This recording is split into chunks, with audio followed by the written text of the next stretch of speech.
শহরটা যখন ব্যস্ত হয়ে ওঠে আমরা শুধু গন্তব্যটা দেখি, কিন্তু কেউ একজন পথটা তৈরি করে দেয়।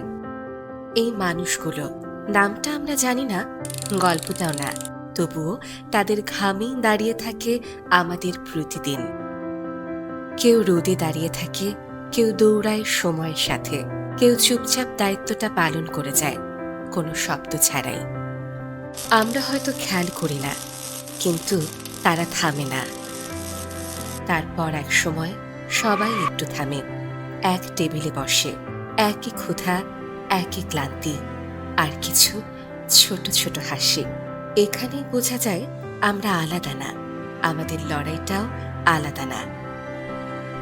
এই শ্রম, এই চেষ্টাগুলো শুধু কাজ না, এটাই আমাদের শহরের হৃদস্পন্দন। আমরা সম্মান জানাই সকল শ্রমজীবী মানুষকে, যাদের পথ চলায় পৃথিবী এগিয়ে যায়।